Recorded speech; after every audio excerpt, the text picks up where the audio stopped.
Welcome to the Childcare Director's Chair, the podcast for bold educators who are ready to lead, grow, and shake things up in early childhood education. Whether you're a teacher eyeing that lead role, a lead stepping into leadership, or a center owner dreaming big, this is your space to grow with purpose and leave your mark. Hosted by heart-centered leadership coach Erica Sacoccio, each episode brings you real talk, actionable tools, and a contagious laugh or two, all designed to help you step into your next level with confidence. So pour your coffee, pop in those earbuds, and take your seat, because your leadership journey starts right now in the Childcare Director's Chair. Numbers don't have to be scary, especially when they're the secret sauce to a thriving childcare program. In this episode of the Childcare Director's Chair, we're going to talk with Kelly, the Director of Family Childcare Strategy and Advancement at Wisconsin's AEYC affiliate. And today we're going to flip the script on budgeting and turning it from dread and chore into your ultimate leadership tool. We're going to dig into value-based budgeting, talk a little bit about building an operational budget that you can actually stick to, maybe even planning on capital gain projects. So we're going to talk about the money side. So I would love to welcome Kelly back to the show. She has been on our show before, and she and her partner have written a book called Build It Strong, which is a great book. I got mine too, which is a great book. And so I think a lot of people right now are thinking about money, talking about money, trying to figure out money. Funding streams are coming, funding streams are going. Things look a lot different right now. So welcome back to the show. Thank you. I'm super glad to be here. So let's talk a little bit about why you wrote this book. What made you be like, this is the book that's calling me to. So part of this is being in the early care and education field for a long time. I've seen excellent educators, childcare program leaders close because while they were excellent with children and families and providing those services, no one ever gave them the support and training they needed to be able to run the books as well as they ran their programs with children and families. And it was heartbreaking. And I think anybody that wants to do this work should be well supported to do it. And that includes sort of all of those secret bits that they don't ever necessarily tell you when you're getting up to speed to open up your program. So this was like everything we could think of that folks had shared with us as we were starting and or that we've learned along the way that we wanted to make sure people knew. Yeah.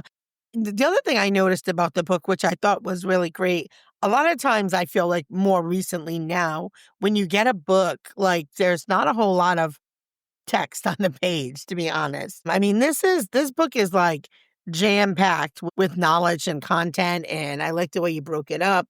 And there's these little pro tips, and it's an easy read, because a lot of text can sometimes be like, you stop falling asleep. But this is a book that you will pull out a highlighter and highlight a lot of places. At least that was my experience. So why do you call budgeting the most useful guess that you'll ever make? So I've done a ton of budgeting workshops with providers, and usually nobody wants to come. They think it's going to be boring, and they just avoid the topic, right? Because they might not have a budget, or it's all in their head, or they don't want to feel judged. So the way I open most of my budgeting workshops is just asking people, like, what is a budget? And when you break it down, it really is just a guess. We want to make it the most educated guess we can make it, and I can help folks think through like how to make their budget an educated guess the best for their situation.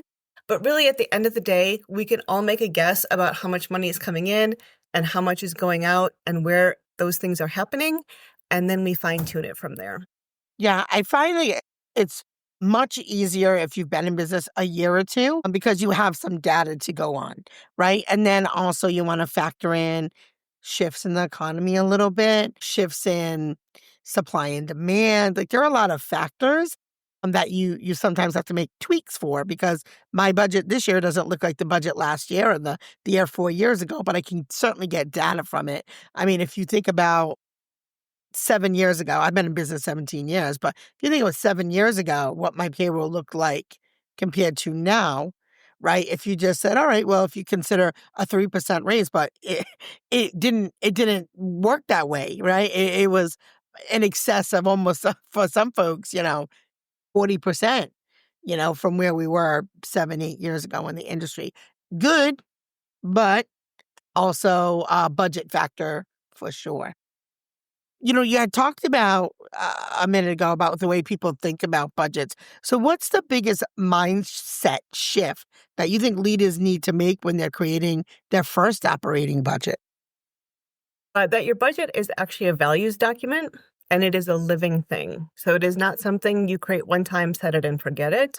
The way that budgets help you get where you want to go, like they are a tool to make your dreams come true, the way I think about them. Mhm. And so coming back to them and adjusting over time, looking at those trends, noticing that payroll is ticking up early on so it doesn't strike you all of a sudden at the end of the year and now you're in a huge hole that it is much harder to find your Mhm. way out of.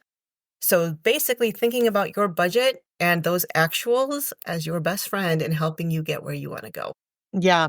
I would say one of the ways, and this might not be a typical way people put it together, but not only using the data, I found that when we did our strategic planning meeting with our team and we kind of came up with what were our goals, our aspirations, things that we wanted.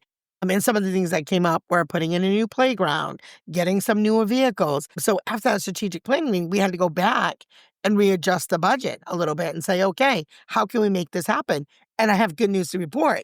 We did get 3 new vans and invested $100,000 in our after-school programs, playground equipment.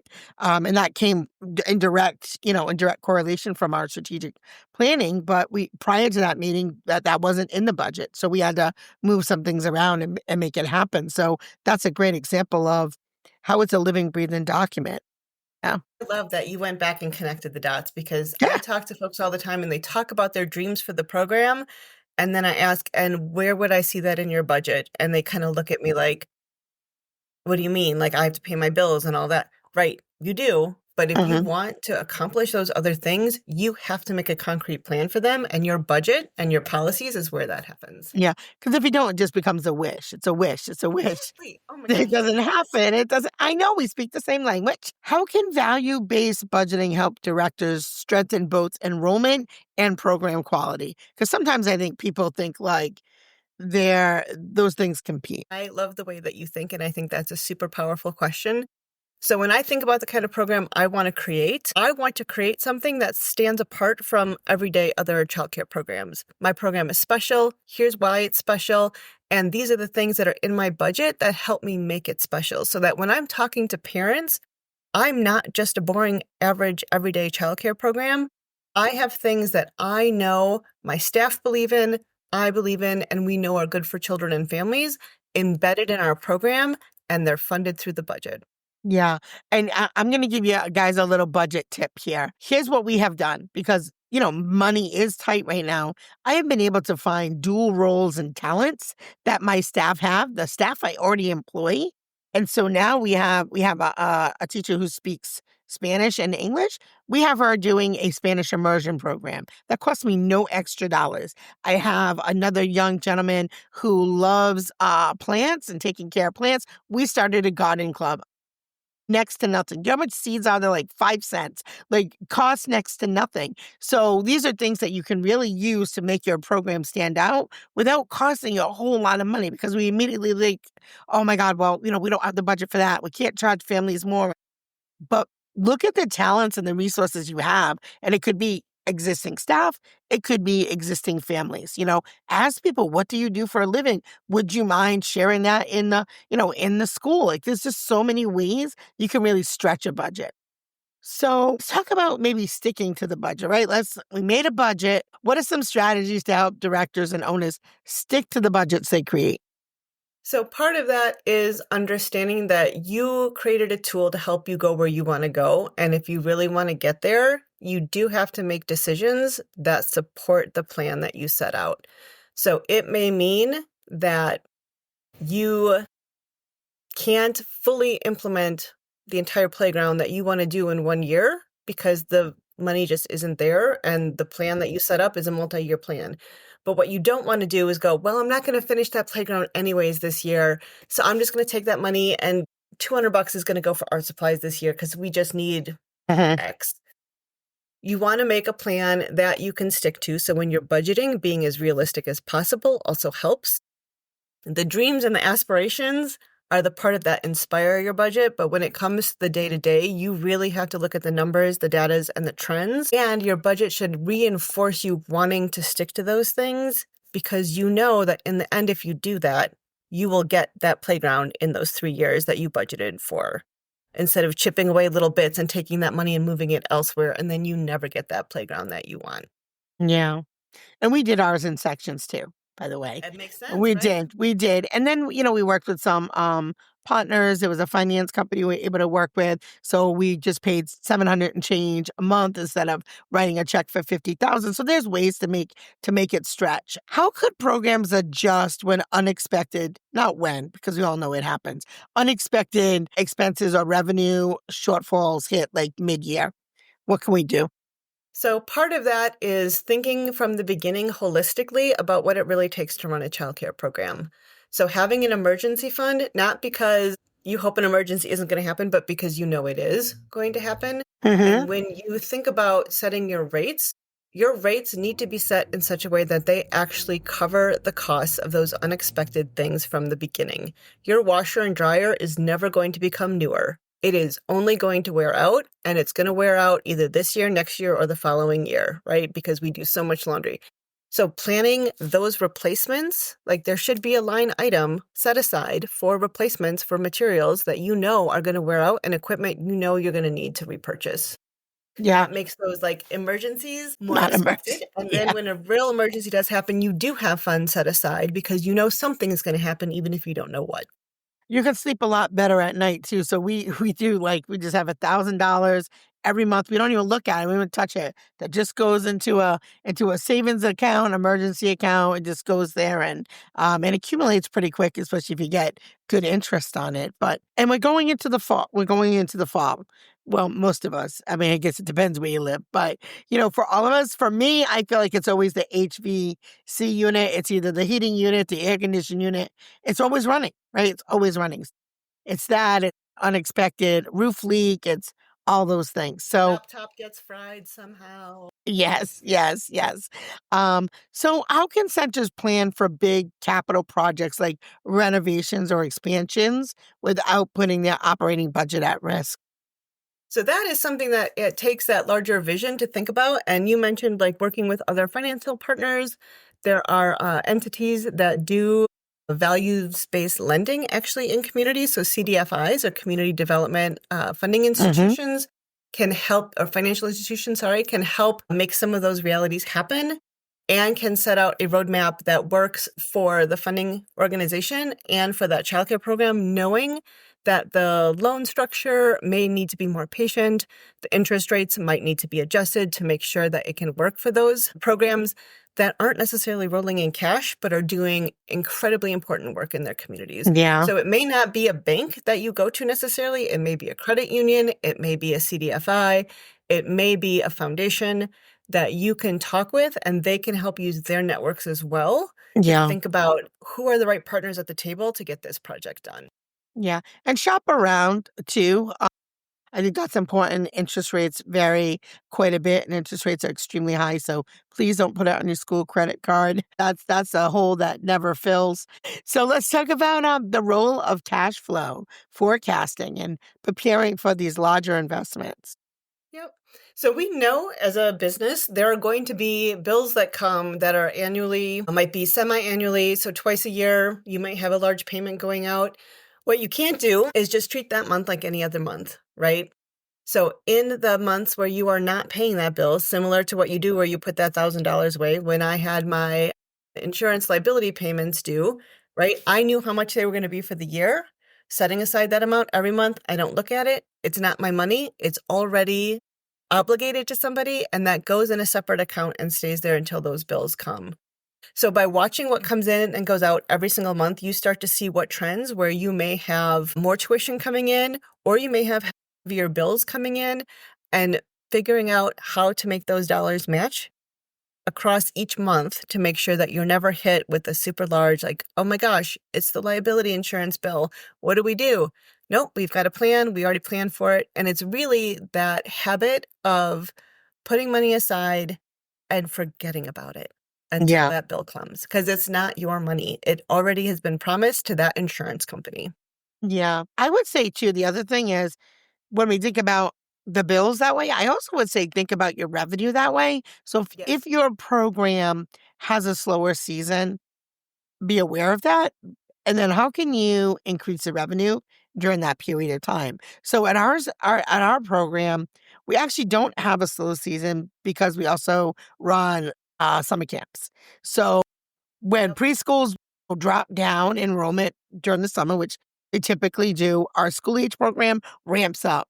So we always are at a very busy peak. So think about that too when you're building out your program, what other revenue streams you can bring in to fill in those gaps when it maybe is a little bit of a slower time for your program. Absolutely. And providing some of those other services that you talked about as well can help be a buffer if those aren't necessarily budgeted into your day-to-day revenue streams. So at the beginning, like you said, so many educators come into this with a wealth of knowledge around education, but not always. Not always, but some do come in with the business side, but not always. So how can childcare centers better understand their revenue and track their financial health over time? Basically, write it down first and foremost, right? If you don't have a clue of sort of what's coming in and what's going out, that's going to be your starting place, is to really understand not approximately, oh, we have this many kids, so we should be getting this much money, but how much are you actually paid? What kind of bad debt might you be carrying where you have tuition that hasn't been paid yet? How to minimize that in ways that folks can pay automatically so that you aren't ever running behind and that you get paid ahead of service time. I think it's a really important thing for people to understand if they are new to the work or new to trying to wrangle their revenue and bills going out. Talking to seasoned directors who have it under control, there is no shame in asking for help. I was super lucky to have an amazing mentor so that when I opened my program, I had super strong policies. I had cash flow policies in place that protected my money and my time, right? I had a way to understand my budget before my first kid ever even enrolled. I knew what my break-even point was because someone helped me understand those things and turned me on to the resources I would need to know prior to that. So I think finding those folks, and in your communities, folks know who they are, right? You can reach out to your childcare support agencies or whoever that might be, and you can get help through them, but they can also help you network with providers who are really successful, and they can help you because let me tell you, we don't have to be in competition. There aren't enough kids to go around. That making sure that even if that kid can't come to your program, you know they're going to a program that will be more likely to keep their doors open because they have this financial understanding behind them. Yeah. Let's talk about subsidies really quickly. So what's your advice on using subsidies effectively while also building multiple revenue streams beyond tuition? Because obviously, yeah, we You want can't to be just have thinking that. about how many different ways your program can get paid for the services it's providing. So whether it is if you're eligible for the food program, if you have parent tuition, if you have copays coming in, if you have subsidies coming in, if you have any grant opportunities or other funding streams in your state or your region or your city or your neighborhood, right? And sometimes it does take a bit of legwork to identify what those are. But again, those child care support agencies in your community should be able to help you identify some of those. Currently in our state, we're getting some dollars as sort of a bridge payment that they're calling it to help pay child care programs to help them stay open. But it's less than 50% approximately of what it had been. We've been coaching folks all along the way. We know this drop is coming. You know it's coming. So how do we start adjusting now to make sure that you can still accommodate? And really what it comes down to, baseline, is ensuring that your revenues are covering your true cost of care. People will sometimes forget certain required elements of their job because it doesn't necessarily pop up as a quote unquote bill that's coming in every month to be paid, like those things that need to be repaired or maintenance or replaced equipment or whatever that might be. That's not an extra. That's a cost of care. So when you're setting those rates and thinking about how many funds you need to have coming in every month, you need to be really comprehensive about that view so you have an accurate picture when you're identifying those different funding streams to cover. Okay. So let's talk about the future. What changes are you seeing in access to funding for early childhood programs right now? You know it's changing. What are you seeing?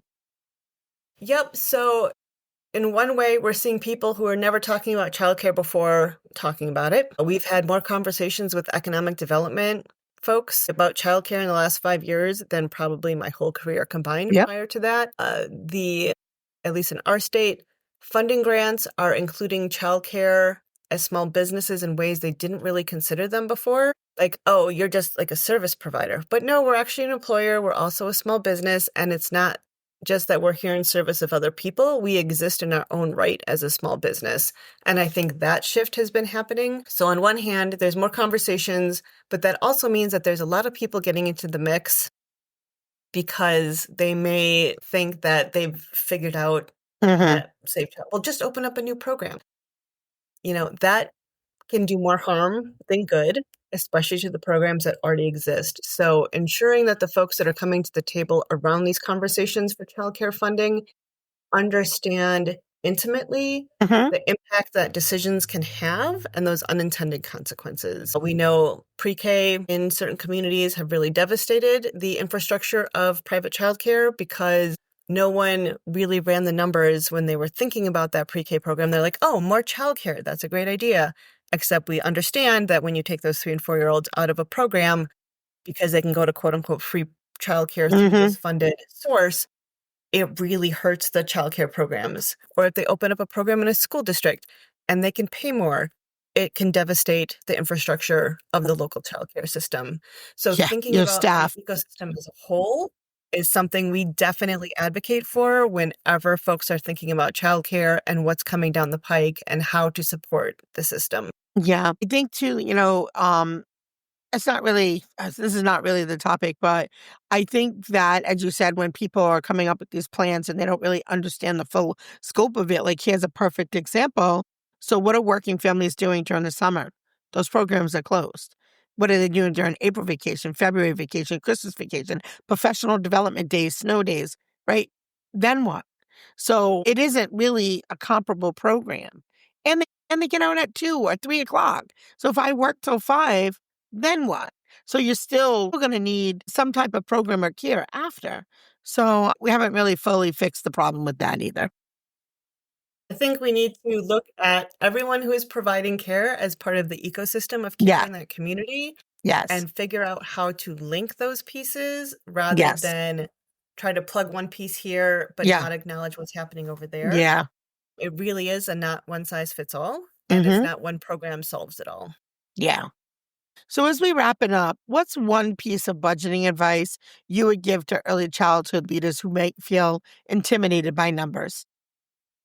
It is just a guess. Don't be scared. You can do it, and it will be your ticket to helping you get where you want to go. And that is super exciting because I know programs have hopes and dreams of how they want to serve their communities. And that budget is the ticket that will get you there. And you know what? I think an educated guess is better than no guess at all, right? Oh my God, I love that. If somebody says to me, throw darts at this target, it's either blindfolded or one eye. I'm going to pick at least one eye. I at least can see some of it, Well, thank you so, so much for always being such a great guest. Again, those of you who are listening, the book is called Build It Strong. Can they get this on Amazon? They can, and it's available in English and Spanish. Okay. So, guys, grab this book, especially if you're intimidated by numbers. A lot of information, super easy read, but jam-packed with golden nuggets throughout. As always, as we close up, lead with heart, lead with intention, lead with integrity, and certainly lead with knowledge. So, as always, have a great day. We're tuning out from the Childcare Director's Chair. Have a great day. That's a wrap for this episode of the Childcare Director's Chair, where we believe leaders aren't born, they're grown. If something sparked for you today, share it, shout it out, or pass it along to the next bold changemaker in childcare. Don't forget to subscribe, leave a review, and stay connected with Erica Sacoccio for more real talk leadership tools and a whole lot of inspiration. Until next time, lead with heart, grow with fire, and always remember, the chair is yours. Now own it.